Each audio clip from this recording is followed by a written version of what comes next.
The Ashtavakra Gita, Nature of Self-Realization. The mind is stuck to a local viewpoint. This life, a handful of people, perhaps the entire human species, or at best, all the life on this planet. But reality cannot be understood from a local viewpoint. Self-realization is in seeing the very same view from a very different viewpoint. The absolute standpoint. This is from where Janaka now speaks. Janaka said, "In me, the shoreless ocean, the arc of universe drifts here and there on the winds of its nature. I am not impatient. In me, the shoreless ocean, let the waves of the universe rise and fall as they will. I am neither enhanced nor diminished. In me, the shoreless ocean, the universe is imagined. I am still and formless. In this alone I abide." The self is not in objects, nor are objects in the pure and infinite self. The self is tranquil, free of attachment and desire. In this alone I abide. I am awareness alone. The world is passing show. How can thoughts arise of acceptance or rejection? And where?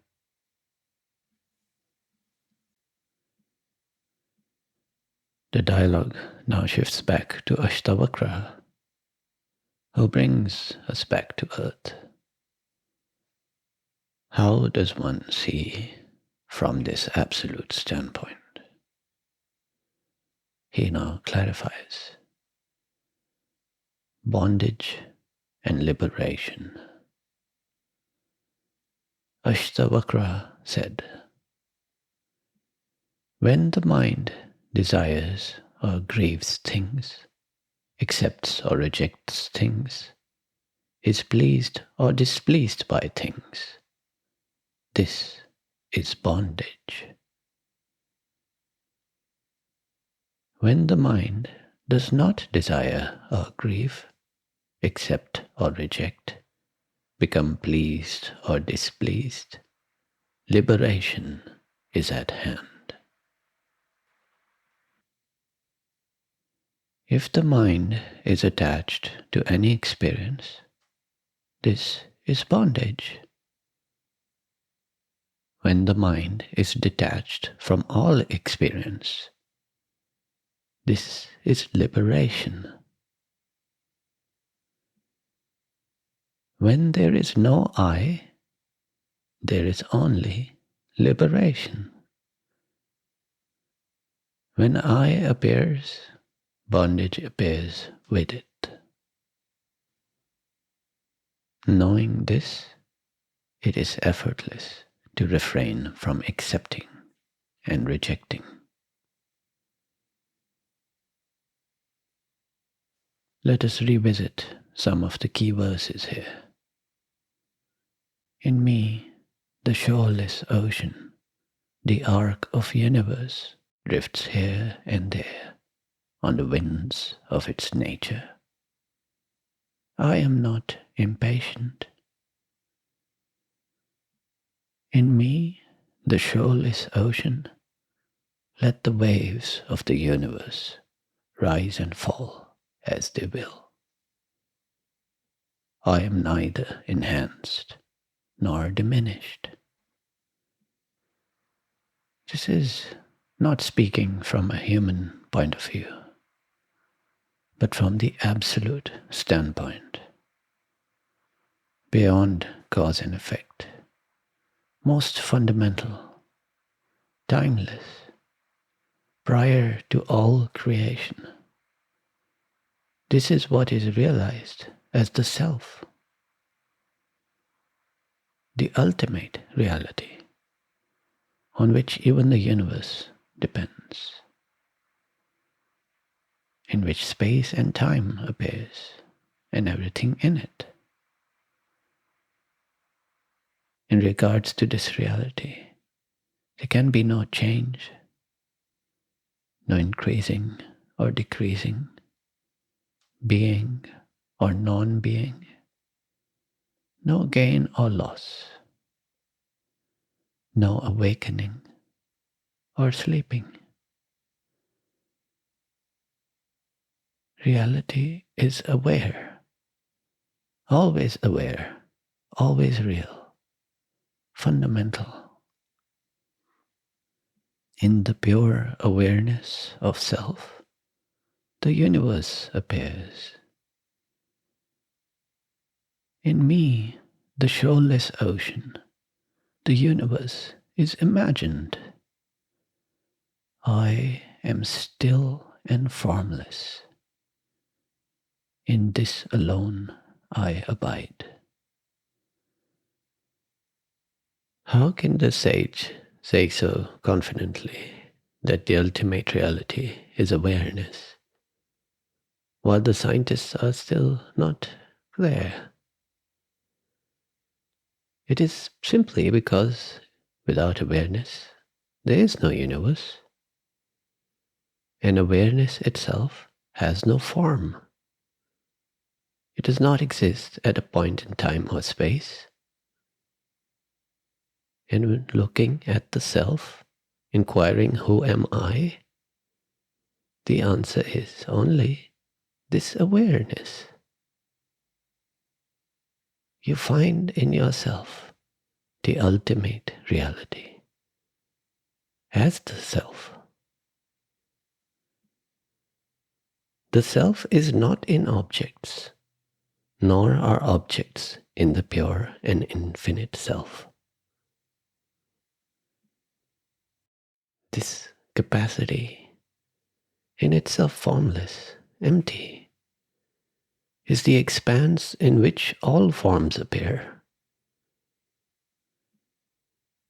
And what they are expressing, is that reality cannot be described in terms of any one form, but is the basis of all these forms. The awareness that cannot be described in terms of shapes or colors or emotions or any kind of experience. But every kind of experience is describing the depth of what awareness is. The clear and obvious reality. The self is tranquil, free of attachment and desire. In this alone I abide. No matter what is going on in this one life, awareness is not affected. The sky stays blue. The wind keeps blowing. Water flows the same way as ever, no matter how the mind may be disturbed. In the whole world before you, you take one scrap and think of it as me. And that is the problem. The whole world is an expression of the self. All worlds taken as a whole are only describing the depth of self. Awareness is not contained inside any object, nor are there any real objects except as expressions of awareness. In fact, this whole duality of subject and object falls apart here. All objects are subjective, and there are no separate subjects. There's only awareness, every form and expression of awareness. And awareness is the basis of all forms. Seeing awareness as the self, you know that the self is ever at peace, serene, unattached, and unaffected by any passing form. After any achievement, any loss, any experience, can it be said that awareness was gained or lost? It was only the experience that happened and passed by, perceived with and by the constant factor that is I, this awareness. I am awareness alone. The world is passing show. How can thoughts arise of acceptance or rejection? And where? As the self is awareness, can there be any reality to thoughts of a person accepting or rejecting things in the world? Awareness does not reject, nor does it need to accept. Those are the convolutions of the mind. The world itself has been seen as an illusion. This solid ground, the sight in front of you, when even that is an illusion, where are the thoughts? How insubstantial. Where can they arise except in imagination? As unseen hallucinations within a hologram.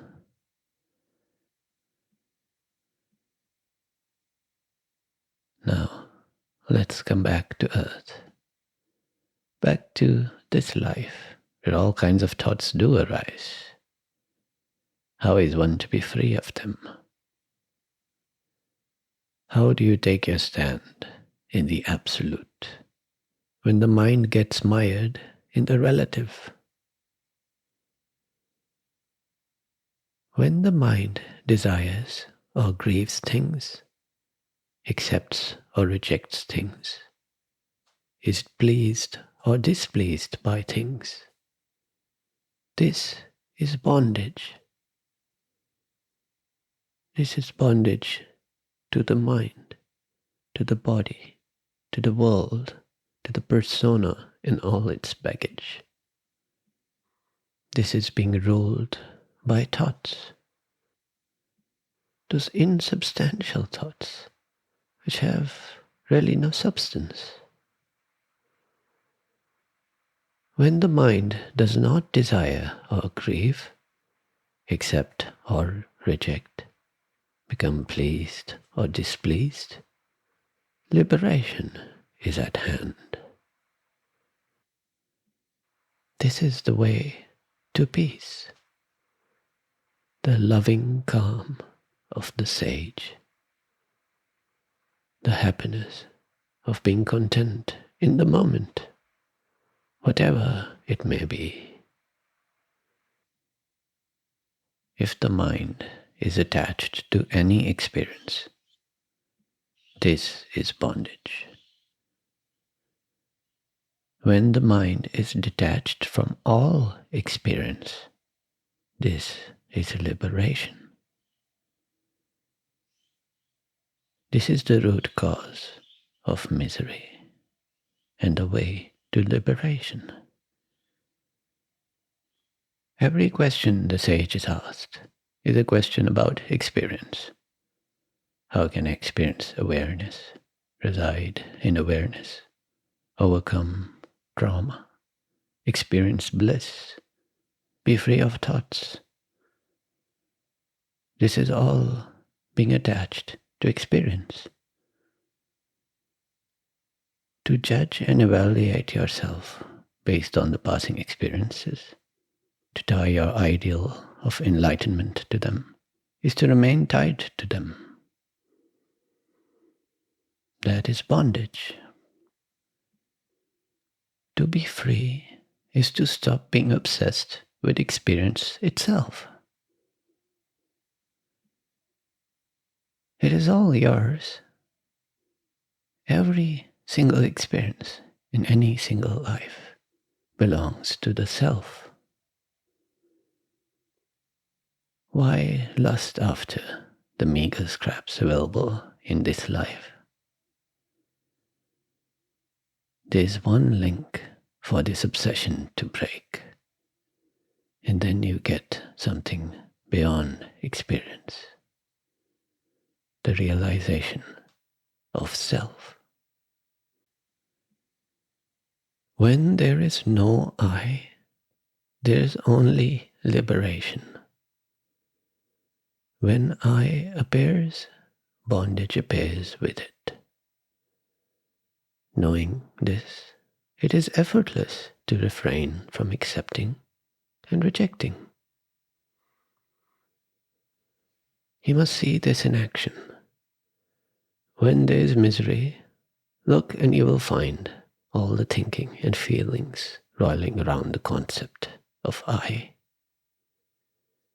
And you will find how you are chasing an experience or running away from it. And when you are at peace, look and you will find you had forgotten all ideas of self, any sense of I. You were not chasing anything or running away. You remained standing just as you are, in the moment, just as it was perceived, as this silent, living awareness, just as you are, only without being obsessed with the thought of I. When this thought appears, the craving for experience or the aversion to it appears with it. Knowing this, it is effortless to step away from misery, to walk past the hooks of such thinking. When you know the cause of misery as something so simple, you know the way to peace. When you know the fire is hot, you don't put your hand in it. It is instinctive, natural, effortless. In the peace of dissolution, you find what is true detachment. You learn of the true self. You arrive at the absolute standpoint. Not knowing yourself in thought or as some particular experience, but simply realizing what is being pointed out by the fact of being aware. Liberation is to know yourself as awareness alone.